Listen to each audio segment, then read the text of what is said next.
Fishing by দীপাঞ্জনে আপনাদেরকে স্বাগত। আজকে দেখাচ্ছি কাতলা মাছ ধরার চর্বি কোরমা। হাফ নারকেল নিয়ে নেবেন, 2 কোয়া রসুন, সাহা জিরে অল্প একটুখানি, তেজপাতা,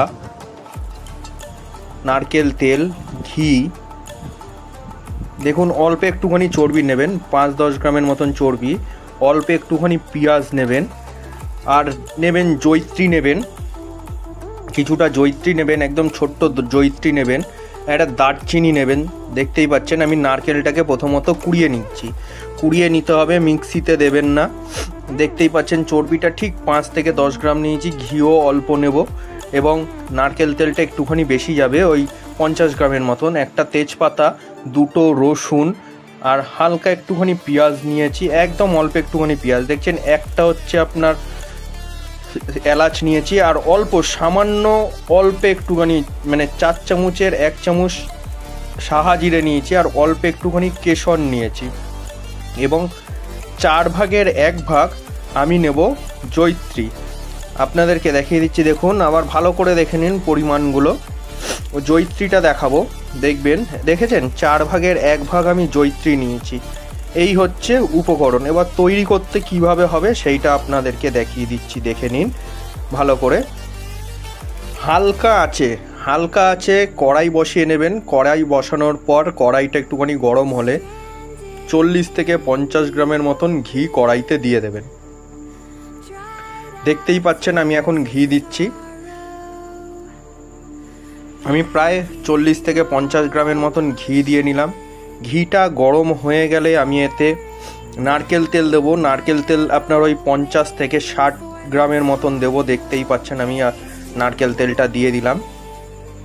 এইটা এবার গরম হয়ে যাওয়ার পর নারকেলগুলোকে এর মধ্যে দিয়ে ভাজতে হবে, একদম কিন্তু হালকা আঁচে। দেখতেই পাচ্ছেন আমি গ্যাসটাকে কমিয়ে দিচ্ছি, একদম হালকা আঁচ করে নিয়েছি।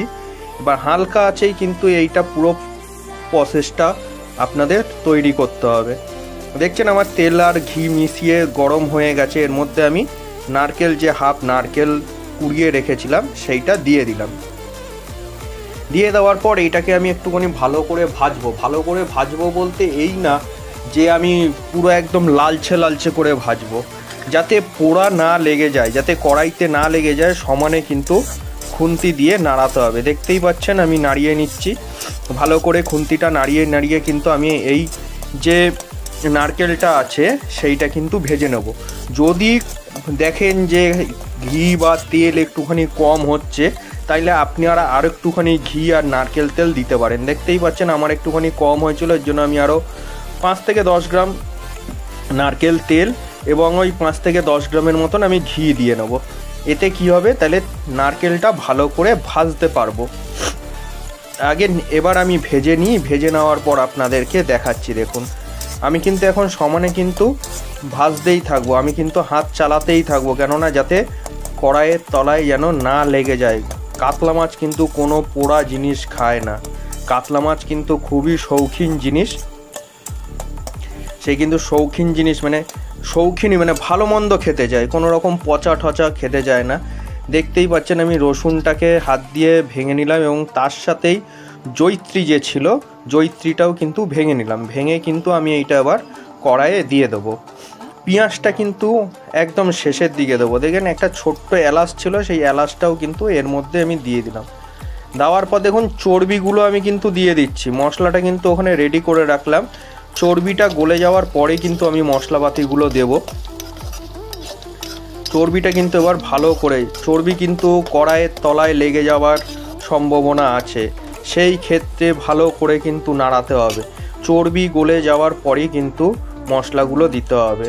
আমি চর্বি থাকাকালীনই দিয়ে দিচ্ছি, কেননা রসুনটাকেও ভাজতে হবে ওর জন্য।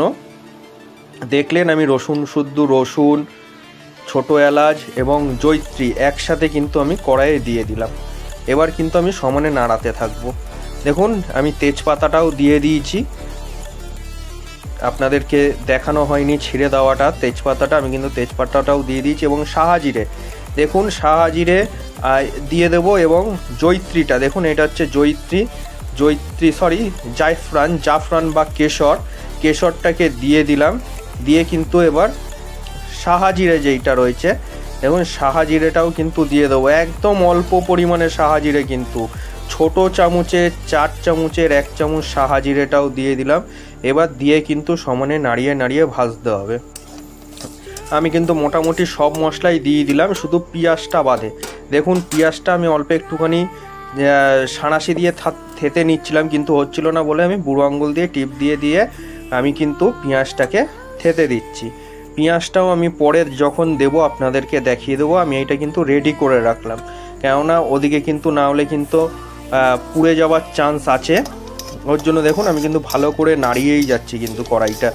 যদি আপনারা আমার চ্যানেলটিকে সাপোর্ট করে থাকেন তাহলে অতি অবশ্যই সাবস্ক্রাইব করবেন, লাইক করবেন এবং অনেক অনেক শেয়ার করে আমার পাশে থাকবেন।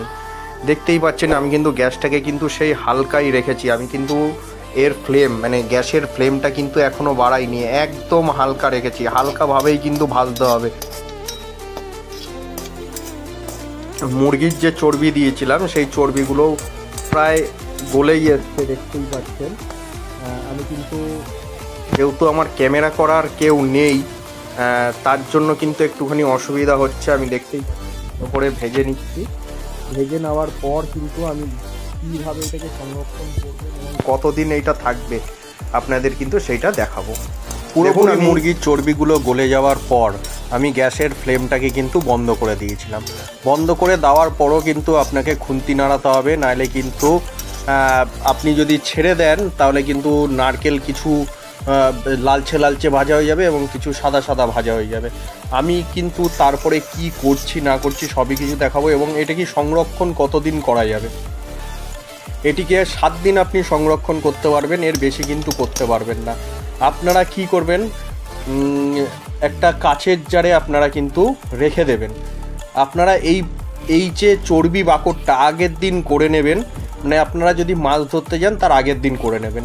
এবার দেখুন আমি কিন্তু হাত দিয়ে দেখছি যে ঠান্ডা হয়েছে কিনা, মানে হালকা ঠান্ডা হওয়ার পরেই কিন্তু আপনি যাতে হাত দিতে পারেন এরকম ঠান্ডা হওয়ার পর কিন্তু পেঁয়াজগুলো আপনাকে দিয়ে দিতে হবে।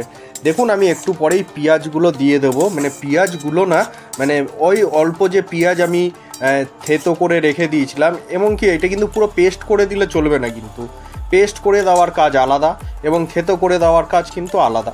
দেখুন আমার কিন্তু পেঁয়াজগুলো আমি দিয়ে দিয়েছি, দেখতেই পাচ্ছেন। পেঁয়াজগুলো দিয়ে ভালো করে নাড়িয়ে আমি রেখে দেবো। যখন পুরোপুরি একদমই ঠান্ডা হয়ে যাবে, একদমই ঠান্ডা হয়ে যাওয়ার পর কিন্তু আমি এটিকে একটি কাচের জারে সংরক্ষণ করব। যেহেতু আমার কাছে কাচের জার ছিল না, তার জন্য আমাকে প্লাস্টিকের জারে বা প্লাস্টিকের কৌটাতে কিন্তু এটাকে সংরক্ষণ করতে হয়েছে। এটাকে ব্যবহার করবেন কিভাবে?